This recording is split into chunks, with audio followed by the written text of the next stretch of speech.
প্রিয় নবম শ্রেণীর শিক্ষার্থীবৃন্দ, আসসালামু আলাইকুম। আশা করতেছি যে যেখান থেকে আমাদের এই ভিডিওটি দেখতেছো, হোপফুলি সবাই ভালো আছো, সুস্থ আছো এবং টেকনিক পরিবারের সাথেই আছো।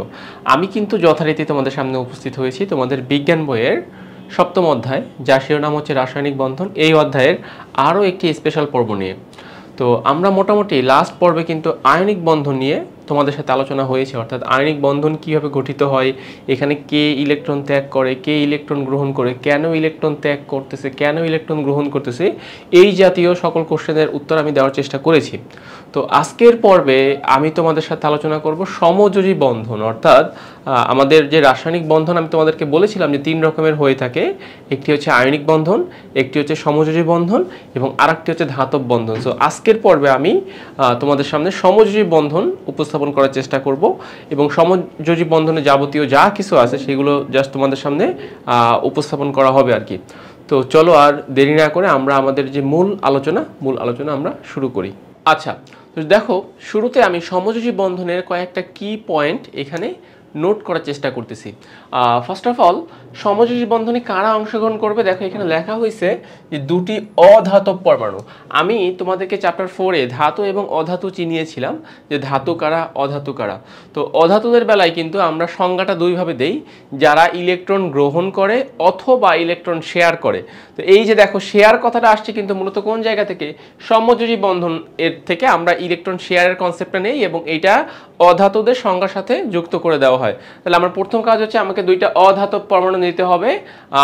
তাহলে আমরা আমাদের এই সমযোজী বন্ধনে ধাতু বা ধাতব যেই আয়নগুলো আছে এদের কিন্তু যুক্ত হওয়ার কোনো সুযোগ নেই। ফার্স্ট অফ অল দুইটাই হচ্ছে অধাতু হতে হবে। ওকে, এবারে দেখো সেকেন্ড যে অপশনটা, ইলেকট্রন শেয়ার। এখন শেয়ার মানে কি? দেখো, শেয়ার মানে হচ্ছে যে আমরা তো জানি যে আয়নিক বন্ধনে ধাতুসমূহ ইলেকট্রন ত্যাগ করে আর অধাতুসমূহ ইলেকট্রন গ্রহণ করে। তো এখানে দেখো ফার্স্টেই কিন্তু আমি বলে দিয়েছি যে দুইটাই অধাতব হবে, তার মানে দুজনেই কিন্তু ইলেকট্রন গ্রহণ করতে পারবে। কিন্তু কোশ্চেন হচ্ছে যদি কেউ ইলেকট্রন ত্যাগ না করে তাহলে ইলেকট্রন গ্রহণ হবে কি হবে? এটা একটা কোশ্চেন থেকে যায় যে কোনো পরমাণু ধরো ইলেকট্রন ত্যাগ করলো না, তাহলে আমরা ইলেকট্রনটাকে কিভাবে গ্রহণ করাবো? সো এই জন্য আমরা কিন্তু এই যে গ্রহণের অপশনটা যেহেতু এখানে হচ্ছে না, অতএব আমরা এখানে যে অপশনটা নিচ্ছি সেটা হচ্ছে ইলেকট্রন শেয়ার হবে। কারণ ইলেকট্রন যেহেতু কেউ ত্যাগ করার মতো নাই, তাহলে অবশ্যই গ্রহণ করার মতো প্রশ্ন আসতেছে না। অতএব দুইটা অধাতু নিজেদের মধ্যে ইলেকট্রনগুলো শেয়ার করবে আর কি। ফর এক্সাম্পল, ধরো মানে আমিও একটা ইলেকট্রন শেয়ার করলাম, অপর একটা পরমাণু আর একটা ইলেকট্রন শেয়ার করলো, এই উভয়ের শেয়ারের মাধ্যমে কিন্তু 2 হবে আর কি। এই জাস্ট এখানে এই জিনিসটাই বলা হচ্ছে যে ইলেকট্রন শেয়ার হবে। আর 3 নাম্বার পয়েন্ট কি? দেখো,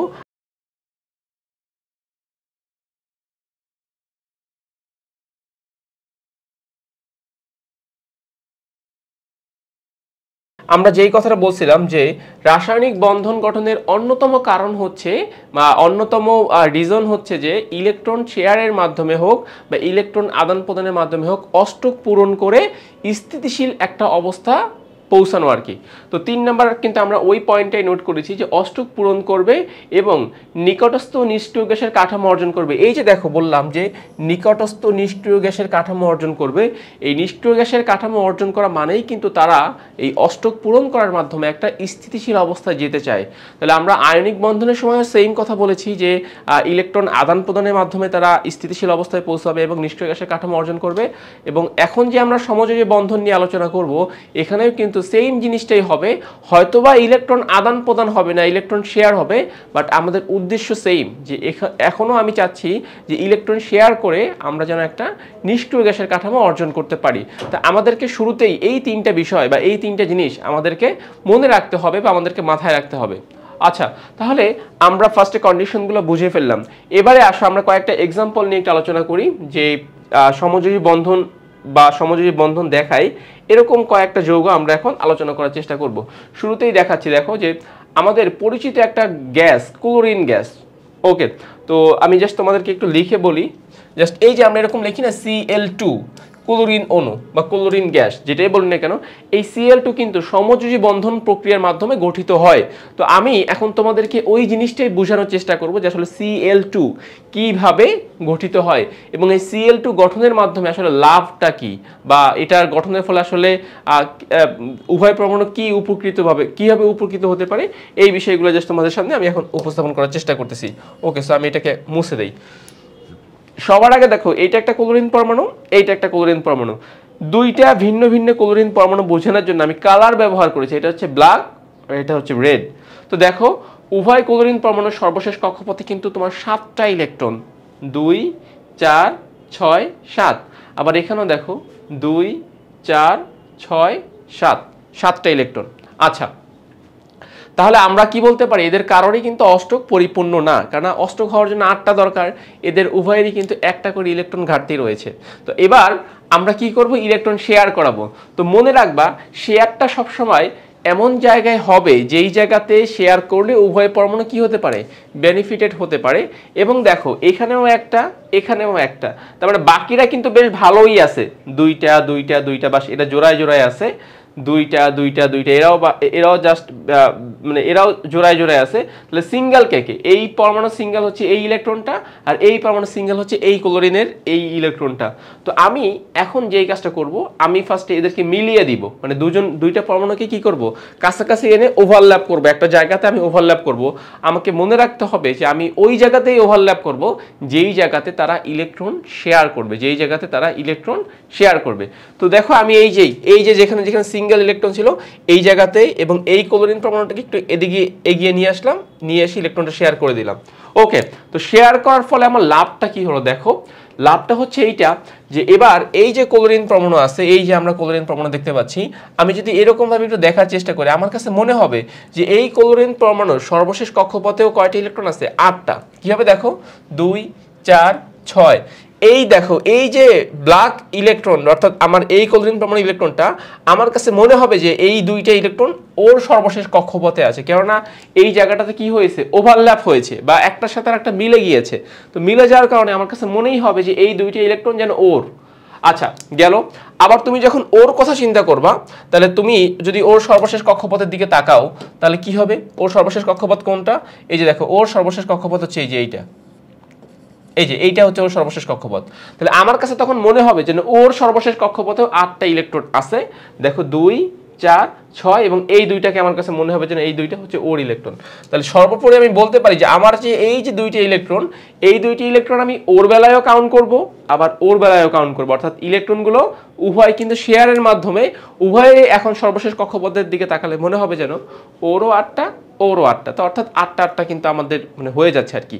তো ইলেকট্রন শেয়ারের মাধ্যমে এই যে আমরা 8টা পরমাণুর সর্বশেষ কক্ষপথে যে আমরা 8টা ইলেকট্রন দেখাতে পারতেছি, তার মানে কি আমরা একটা অষ্টক পূরণ করতে পারলাম, এবং অষ্টক পূরণ করে আমরা কার মতো কাঠামো অর্জন করলাম, এই জায়গাতে এই ক্লোরিন পরমাণুকেও আমি আর্গনের চেহারায় দেখতে পাচ্ছি, এই ক্লোরিন পরমাণুকেও আমি আর্গনের চেহারা দেখতে পাচ্ছি। যে এই যে আমি নিষ্ক্রিয় গ্যাসের মধ্যে একটা কাঠামো অর্জন করলাম, এই জন্যই কিন্তু আমরা কি লিখি, আমরা লিখি হচ্ছে Cl2, যে ক্লোরিন দুইটা পরমাণু ইলেকট্রন শেয়ারের মাধ্যমে তারা কি করতে পারে, নিকটস্থ নিষ্ক্রিয় গ্যাসের কাঠামো তারা অর্জন করতে পারে। তো মোটামুটিভাবে তোমরা Cl2 অণু বা Cl2 যৌগ কিভাবে গঠিত হয় এটা তোমরা বুঝতে পেরেছো। এবার আমি তোমাদের সাথে সিম্পল দুইটা ব্যাপারে একটু আলোচনা করব, সেটা হচ্ছে মুক্ত জোড় এবং বন্ধন জোড়। যদিও তোমাদের বইয়ের মধ্যে কিন্তু এই বিষয়টা একদমই উল্লেখ করা হয় নাই, বাট আগের যেই কারিকুলাম ছিল সেখানে কিন্তু আমরা এরকম পড়াতাম, এবং এটা তোমরা ইন ফিউচারে গিয়েও তোমাদের লাগবে। এই জন্য আমি আগেই একটু বলে দিচ্ছি যে মুক্ত জোড় ইলেকট্রন কি আর বন্ধন জোড় ইলেকট্রন কি। আচ্ছা, খেয়াল করো, এই যে আমি উভয় ক্লোরিন পরমাণুর সর্বশেষ কক্ষপথে 8টা ইলেকট্রন, ভালো কথা, কিন্তু এই 8টা ইলেকট্রনের মধ্যে দেখো এটা কিন্তু মিক্সড। এই যে আমরা জোড়াটা দেখতে পাচ্ছি, এই জোড়াটাকে কিন্তু এইখানে জোড়াটা তৈরি হয়েছে কি, উভয় ক্লোরিন পরমাণু থেকে একটা ইলেকট্রন এসে বা ইলেকট্রন শেয়ারের মাধ্যমে আমরা জোড়াটা তৈরি করছি। বাট এই যে এক জোড়া আছে, এই যে এক জোড়া আছে, এই যে এক জোড়া আছে, এইগুলো কিন্তু পিওর এই ক্লোরিন পরমাণু ইলেকট্রন। আবার দেখো এই পাশেটা যদি চিন্তা করি, এই দুইটা এই দুইটা এই দুইটা, এই ইলেকট্রনগুলো কাদের, এই ক্লোরিন পরমাণুর। এবং এখানের যে দুইটা আছে, মানে শেয়ারে যে দুইটা ইলেকট্রন অংশগ্রহণ করছে, সেই দুইটা কি পিওর? অবশ্যই না, কারণ সেই দুটো তো মিক্সড। আমি একটা শেয়ার করছি, অন্য ক্লোরিন পরমাণু আরেকটা শেয়ার করছি, মিলেই কিন্তু আমার এখানকার জোড়াটা তৈরি হয়েছে। তো মুক্ত জোড় বলতে কি বোঝায়, দেখো সংজ্ঞাটা, যে তোমার সর্বশেষ কক্ষপথের ফার্স্ট কন্ডিশন কিন্তু সর্বশেষ কক্ষপথ হতে হবে। সর্বশেষ কক্ষপথে যেই ইলেকট্রনগুলো ফ্রি থাকে, যেই ইলেকট্রনগুলো শেয়ারে অংশগ্রহণ করে না, তাদেরকে বলি আমরা মুক্তজোড়। যেরকম এই ক্লোরিনের বেলায় মুক্তজোড় আছে কয়টা? দেখো, 1 জোড়া, 2 জোড়া, 3 জোড়া। তাহলে এই ক্লোরিন পরমাণুতে আমি 3 জোড়া মুক্তজোড় পাচ্ছি, কেননা এই 3 জোড়া কিন্তু কখনোই ইলেকট্রন শেয়ারে অংশগ্রহণ করে নাই। তাহলে যেহেতু ইলেকট্রন শেয়ারে অংশগ্রহণ করে নাই, তবে আমি এদেরকে কি বলতে পারবো? মুক্তজোড় বলতে পারবো। আবার এই ক্লোরিন পরমাণুতে কিন্তু দেখো 3 জোড়া, 1 জোড়া, 2 জোড়া, 3 জোড়া। তাহলে এখান থেকেও পাচ্ছি আমি 3 জোড়া মুক্তজোড়, আর ওই পাশ থেকেও পাচ্ছি আমি 3 জোড়া মুক্তজোড়। ওকে, ডান। তাহলে আমাদের এইটুকু মোটামুটিভাবে কমপ্লিট হয়ে গেল। এবারে আসো বন্ধন জোড়। তো বন্ধন জোড়ে কি হবে দেখো, এই যে 1 জোড়া ইলেকট্রন আছে, যেখানে কি হচ্ছে যে উভয় পরমাণু ইলেকট্রন শেয়ারের মাধ্যমে বা এই উভয় পরমাণু ইলেকট্রন আদানের মাধ্যমে বা ইলেকট্রন শেয়ারের মাধ্যমে তারা কি করতেছে? একটা জোড়া তৈরি করতেছে। তাহলে এই জোড়াকে আমি কি বলবো? বন্ধন জোড়। এই জোড়াকে আমি কি বলবো? বন্ধন জোড়। তাহলে টোটাল কাঠামোতে বন্ধন জোড় কয়টা? টোটাল কাঠামোতে বন্ধন জোড় একটা, শুধুমাত্র আমি একটা জোড়াই পাচ্ছি, একটা। আর মুক্ত জোড় কয়টা? এখান থেকে পাচ্ছি 3 জোড়া, আর এখান থেকে পাচ্ছি 3 জোড়া। মোট হচ্ছে মুক্ত জোড় 6 জোড়া। যেহেতু জোড় বলতেছি, দেখো জোড়, তার মানে দুইটাকে আমরা 1 কাউন্ট করব, দুইটাকে আমরা 1 কাউন্ট করব। সো টোটাল মুক্ত জোড় হচ্ছে 6 জোড়া, আর বন্ধন জোড় হচ্ছে 1 জোড়া। তো আশা করতেছি তোমরা এইভাবে কোশ্চেন আসলে তোমরা অ্যান্সার করতে পারবা। চলো আমরা এবার অ্যানাদার এক্সাম্পলে যাই। এই এক্সাম্পলটা হচ্ছে অক্সিজেনকে কেন্দ্র করে। তো এটাতেও সবার আগে দেখো তুমি অক্সিজেনের ইলেকট্রন বিন্যাসটা দেখো। প্রথম কক্ষপথে হচ্ছে 2টা, আর দ্বিতীয় কক্ষপথে হচ্ছে 6টা। এই যে 2 4 6। আর এই যে মাঝে যে তুমি এইটা কিন্তু এইটা কিন্তু একটা ও, মানে অক্সিজেন, ঠিক আছে। আবার এটা কিন্তু কোনো স্তর না, কক্ষপথের কোনো স্তর না, এটা হচ্ছে ও মিন্স আমি অক্সিজেনকে বোঝাতে চাচ্ছি আর কি, অক্সিজেনের ও। আচ্ছা, সো এখানেও জাস্ট এই জিনিসটা হলো। সো আমরা এবার কি করব? ঠিক এই যে আগের মতো আমরা এটাকে ওভারল্যাপ করব। ওভারল্যাপ করব তার মানে কি? ওভারল্যাপ করা মানে কি বোঝাতে চাচ্ছি? যে আমি এই যে অংশটুকু আছে, দেখো এই জায়গার যে এই অংশটুকু আছে, এই অংশটুকুর সাথে আমি এই অংশটুকুকে কি করব? মিলিয়ে দেব। মানে একটা অংশের সাথে আরেকটা অংশকে আমি ওভারল্যাপ করব, বা একটা অংশের সাথে আরেকটা অংশকে আমি মিলিয়ে দিব। আচ্ছা, ওকে। সো মিলিয়ে দিলে কি হবে দেখো, মিলিয়ে দিলে তাহলে এই যেই হলো, এইটা এই হলো। তাহলে এই জায়গাতে আমরা যে ব্ল্যাক কালারের ইলেকট্রন দেখতে পাচ্ছি, সেটা কার? এই অক্সিজেন পরমাণুর। আর রেড কালারের ইলেকট্রন দেখতে পাচ্ছি, সেটা কার? সেটা হচ্ছে এই অক্সিজেন পরমাণুর। তো যদি আমি আরেকটু বড় করি, তাহলে হয়তো তোমাদের দেখতে একটু সুবিধা হবে। দেখো এই যে এখন স্পষ্ট বোঝাই যাচ্ছে যে এইখানে মোট 4টা ইলেকট্রন, এইখানে মোট 4টি ইলেকট্রন, যা 2টা যাচ্ছে এই পরমাণু থেকে আর 2টা আসতেছে এই পরমাণু থেকে। তো ওভারঅল এখন যদি তুমি উভয় অক্সিজেন পরমাণুর সর্বশেষ কক্ষপথের দিকে তাকাও, সর্বশেষ কক্ষপথ বলতে যদি আমি এই কক্ষপথ এবং এই কক্ষপথ এরকম সর্বশেষ কক্ষপথের দিকে তাকাই, তাহলে কি মনে হবে? আমার কাছে মনে হবে যে এই যে কক্ষপথটা আছে, এই কক্ষপথে মোট 8টা ইলেকট্রন। কিভাবে 8টা? 2 4 এবং এখানে 4টা। তাহলে এই মোট ওই 4 এবং এখানে 4 মিলে কিন্তু মোট কয়টি ইলেকট্রন হলো? 8টা ইলেকট্রন হলো। আবার যদি কোশ্চেন করা হয় এখানে কয়টি ইলেকট্রন আছে, অ্যান্সার হবে কিন্তু এখানেও কিন্তু তোমার 8টা ইলেকট্রন আছে। কিভাবে দেখো, 2 4 আর এখানে আছে 4, মোট 8। তাহলে উভয় অক্সিজেন পরমাণু ইলেকট্রন শেয়ারের মাধ্যমে তারা কিন্তু তাদের অষ্টককে পরিপূর্ণ করতে পেরেছে, এবং তারা নিয়নের যে কাঠামোটা, সেই কাঠামোটা তারা অর্জন করতে পেরেছে। সো আমরা বলতে পারি যে ইলেকট্রন শেয়ারের মাধ্যমে তারা তাদের কাঠামো অর্জন করেছে, এবং তারা মানে নিষ্ক্রিয় গ্যাসের কাঠামো অর্জন করেছে, এবং তাদের যে অ্যানাদার যে উদ্দেশ্য ছিল যে স্থিতিশীল অবস্থায় পৌঁছানো এবং অষ্টক পূরণ করা, দেখো সেখানেও কিন্তু দেখো 8টা করে মোট তাদের অষ্টকটা পূরণ হয়েছে। ওকে, তো আমরা এখন মুক্তজোড় বন্ধনজোড় যদি কাউন্ট করতে চাই, তো দেখো যদি এটার জন্য কাউন্ট করি, তাহলে মুক্তজোড় আছে কয়টা হিসাব করে ফেলবো আমরা। দেখো মুক্তজোড় লিখে ফেললাম। এখন কি বলছিলাম, সর্বশেষ কক্ষপথ হতে হবে। তো এখানে আছে 2টা, এখানে আছে 2টা, তার মানে কি মোট 2 জোড়া। আবার এখানে আছে 1 জোড়া, এখানে 1 জোড়া আছে, তাহলে মোট 2 জোড়া। তাহলে সর্বমোট কত জোড়া পাচ্ছি? মুক্তজোড় পাচ্ছি 4 জোড়া, মুক্তজোড় পাচ্ছি 4 জোড়া। আর যদি তুমি বন্ধন জোড় হিসাব করতে চাও, তাহলে দেখো বন্ধন জোড় শুধুমাত্র মাঝে আমি 4টা ইলেকট্রন, এই যে দেখো মাঝে আমি 4টা ইলেকট্রন দেখতে পাচ্ছি। তা 4টা ইলেকট্রন মানে কি? 2 জোড়া। 4টা ইলেকট্রন মানে কি? 2 জোড়া। সো মুক্তজোড় হচ্ছে 4 জোড়া, বন্ধন জোড় হচ্ছে 2 জোড়া। তাহলে এইভাবে কিন্তু আমরা O2, এই যে আমরা যে O2 অক্সিজেন অণু, এই অক্সিজেন অণুর গঠনটা আমরা কি করতে পারি? সহজেই তৈরি করতে পারি। O2 বা অক্সিজেন অণুর গঠনটা আমরা সহজেই তৈরি করতে পারি। আশা করি তোমরা এই অংশটুকু বুঝতে পেরেছো। দেখো এবার আমরা দেখতে চাচ্ছি N2 অণুর গঠনটা কিভাবে গঠিত হয়। তো নাইট্রোজেনের মোট ইলেকট্রন হচ্ছে 7টা, যার প্রথম কক্ষপথে 2টা এবং দ্বিতীয় কক্ষপথে 5টা। তো 5টার 2টাকে আমি এক জায়গায় রাখলাম আর তিনটাকে আমি এক জায়গায় রাখলাম। এখন দেখো নর্মালি কিন্তু তিনটে ইলেকট্রন পাশাপাশি থাকে না, বাট যেহেতু বললাম আমরা এখন শেয়ার করব, তো শেয়ারের জন্য অবশ্যই এই পরমাণুগুলোকে আমার মতো করে সাজিয়ে নিতে হবে যেন সেটা তার অষ্টককে পূরণ করতে পারে। অর্থাৎ এমনভাবে স্ট্রাকচারটাকে সাজাতে হবে বা বসাতে হবে যেন তারা তাদের অষ্টককে পূরণ করতে পারে। সো দেখো এই যে এখানে তিনটা আর এই দুইটা মোট পাঁচটা, আর এখানে তিনটা আর এই দুইটা মোট পাঁচটা, আর এই হচ্ছে গিয়ে দুইটা, মোট আমরা এভাবে ইলেকট্রনগুলোকে শেয়ারে অংশগ্রহণ করে ফেললাম। আচ্ছা ওকে, নেক্সটে আমরা এখন যেই কাজটা করব, দেখো এদেরকে আমরা মিলিয়ে দিব, এই দুইটা নাইট্রোজেনকে আমরা কি করব, ওভারল্যাপ করব, বা এদেরকে আমি এখন মিলিয়ে দিব। আচ্ছা ওকে, সো এই যেই, তো দেখো এখান থেকে আমরা এই যে এদেরকে হচ্ছে গিয়ে যে সেট করে ফেললাম। তো আমরা এই যে জায়গাটা যেখানে ওভারল্যাপ হয়েছে সেখানে আমরা কিন্তু মোট 6টা ইলেকট্রন দেখতে পাচ্ছি। দেখো উভয় নাইট্রোজেন পরমাণু তিনটা তিনটা করে মোট 6টা ইলেকট্রন তারা শেয়ার করতেছে। তো তাহলে আমার কাছে কি মনে হচ্ছে, আমার কাছে মনে হচ্ছে এই নাইট্রোজেনের সর্বশেষ কক্ষপথে মোট 8টা ইলেকট্রন। 8টা হলো কিভাবে, দেখো এই যেই 1 2 3 4 5 6 এইখানে, আর এই দুই হচ্ছে 8। আবার যদি এই নাইট্রোজেনের কথা চিন্তা করো, দেখো ওরও কিন্তু 8টা, যার 6টা হচ্ছে এই জায়গাতে আর দুইটা হচ্ছে এই হচ্ছে গিয়ে মোট 8টা হয়ে গেল। তাহলে আমরা এখান থেকে কার গঠন পেলাম, এই জায়গা থেকে আমরা N2 অণুর গঠন আমরা তৈরি করতে পারলাম। আচ্ছা ওকে, সো আমরা এইটুকু মোটামুটি ভাবে বুঝতে পেরেছি যে নাইট্রোজেন অণুর গঠনটা কিভাবে হলো। এই জায়গাতে মুক্ত জোড় কয়টা এবং বন্ধন জোড় কয়টা, দেখো মুক্ত জোড় কিন্তু এই এক জোড়া আর এই এক জোড়া, তাহলে মুক্ত জোড় পাচ্ছি আমি 2 জোড়া, হ্যাঁ, বাট বন্ধন জোড় এবার বেশি। দেখো 1 2 3 4 5 6, তার মানে এখানে আছে 6টা ইলেকট্রন, তার মানে বন্ধন জোড় কয় জোড়া পাচ্ছি আমি, 3 জোড়া পাচ্ছি বন্ধন জোড় ইলেকট্রন, আর 2 জোড়া পাচ্ছি আমি মুক্ত জোড় ইলেকট্রন। এভাবে আমরা N2 অণুর গঠনটা তৈরি করে ফেলতে পারলাম।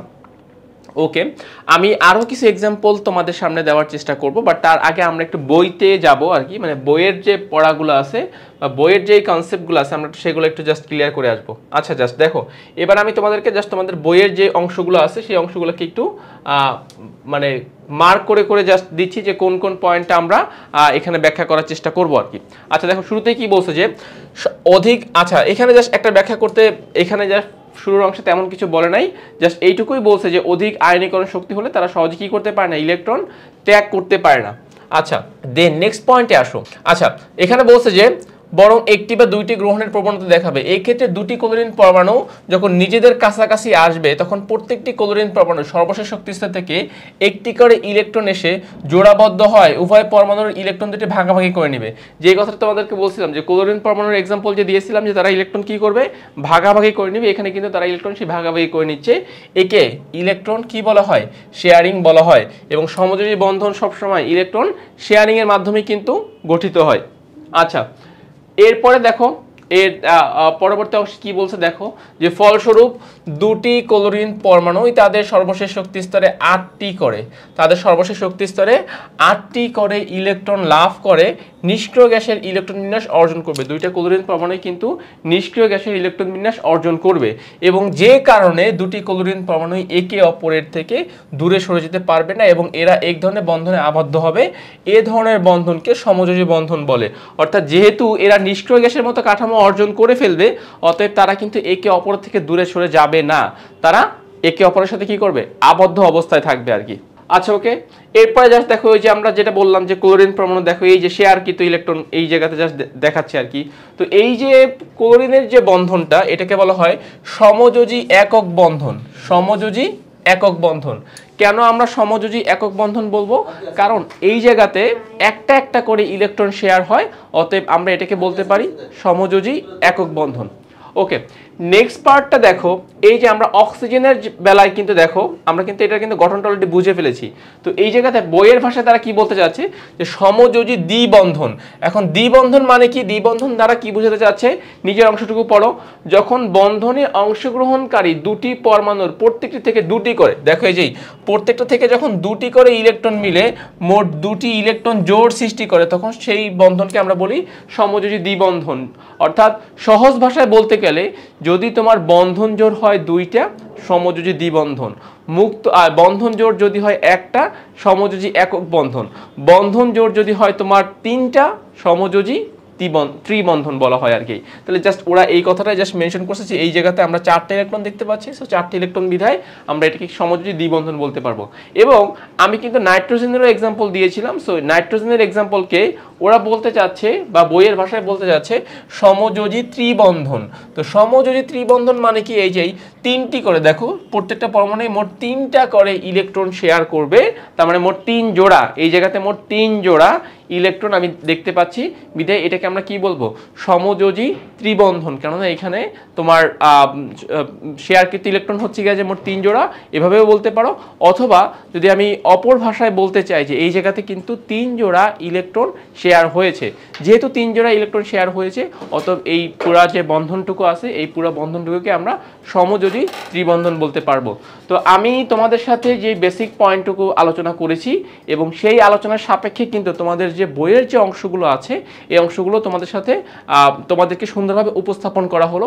আশা করতেছি সমযোজী বন্ধন রিলেটেড যে ডায়াগ্রামগুলো তোমাদের বইতে আছে এবং আমি তোমাদেরকে যেভাবে মুক্ত জোড় বন্ধন জোড় কনসেপ্ট দিয়ে তোমাদেরকে এইটুকু বুঝালাম, আশা করতেছি তোমরা এইটুকু পুরোপুরি বুঝতে পেরেছো। এবারে আমরা আমাদের বইয়ের রাসায়নিক বন্ধন যখন আমরা শুরু করেছিলাম দেখো, তখন কিন্তু একটা চিত্র দেখেছিলাম এরকম যে চারদিকে 4টা হাইড্রোজেন এবং মাঝে ছিল কার্বন। তো এটাও কিন্তু তোমার সমযোজী বন্ধন প্রক্রিয়ার মাধ্যমেই গঠিত হয়েছে। তো আমরা এখন এই বিষয়টা একটু বুঝবো যে আসলে এটা কিভাবে সমযোজী বন্ধন প্রক্রিয়ায় গঠন করা হয়েছে। ফার্স্টে দেখো এখানে আমরা একটা চিত্র এঁকেছি যে কার্বন মাঝে এবং কার্বনের চারদিকে 4টা হাইড্রোজেন। তো খেয়াল করো তোমরা যদি কার্বনের ইলেকট্রন বিন্যাস দেখো তাহলে আমরা কি পাই, এরকম পাই যে প্রথম কক্ষপথে হচ্ছে 2টা আর দ্বিতীয় কক্ষপথে হচ্ছে 4টা, এরকম 2টা 2টা 4টা থাকে। তো যেই কথাটা আমি বলবো যে আমাদের তো এখন ইলেকট্রন শেয়ার করতে হবে, ইলেকট্রন শেয়ার করার মতো জায়গা বা ইলেকট্রন শেয়ার করার মতো পজিশন আমাকে তৈরি করে নিতে হবে। এজন্য কার্বনের সর্বশেষ কক্ষপথে যে 4টি ইলেকট্রনকে আমরা এখানে দেখতে পাচ্ছি দেখো, এই 4টি ইলেকট্রন এখন আর এরকম জোড়ায় জোড়ায় রাখা যাবে না। আমরা কি করব, এই ইলেকট্রনগুলোকে এখন আমরা একটা একটা করে মোট 4টা বিজোড় করে ফেলবো। অর্থাৎ সিস্টেমটা এরকম, এই 4টা ইলেকট্রন থাকবে 4টা ভিন্ন ভিন্ন জায়গায়। কেন আমি 4টি ইলেকট্রনকে 4টা ভিন্ন ভিন্ন জায়গায় রাখবো, কারণ আমি কার্বনের সাথে এখন সেট করতে চাচ্ছি হাইড্রোজেন। তো দেখো হাইড্রোজেনের পক্ষে কিন্তু 2টা ইলেকট্রন শেয়ার করা সম্ভব নয়। হাইড্রোজেনের পারমাণবিক সংখ্যা 1, তার মানে সে একটা ইলেকট্রন শেয়ার করতে পারবে। এবং সমযোজী বন্ধনের আরেকটা গুরুত্বপূর্ণ বিষয় হচ্ছে যে যদি কোনো পরমাণু 2টা ইলেকট্রন শেয়ার করে তাহলে অপর পরমাণু যে আসবে তাকেও 2টি ইলেকট্রন শেয়ার করতে পারতে হবে। এমনটা হলে কখনোই হবে না যে আমি একটা দিচ্ছি, ঠিক আছে ভাই আমার কাছে ইলেকট্রন নাই, ঠিক আছে তুমি 2টা দিয়ে দাও, তোমার কাছে যেহেতু বেশি ইলেকট্রন আছে। এটা কিন্তু কখনোই হবে না। মনে রাখবা শেয়ার সবসময় সেম নাম্বারে হয়। আমি একটা শেয়ার করব, তার মানে অপর পরমাণু একটা ইলেকট্রন শেয়ার করতে হবে। কোনো পরমাণু যদি 2টি ইলেকট্রন শেয়ার করে তাহলে তার সাথে যে আসবে তাকেও কিন্তু 2টি ইলেকট্রন শেয়ার করতে হবে। এই নাম্বারটা সবসময় সেম রাখতে হবে। তো যেহেতু আমি বললাম যে কার্বনের সাথে যুক্ত হচ্ছে হাইড্রোজেন, হাইড্রোজেনের পক্ষে কিন্তু 2টি ইলেকট্রন শেয়ার করা সম্ভব নয়।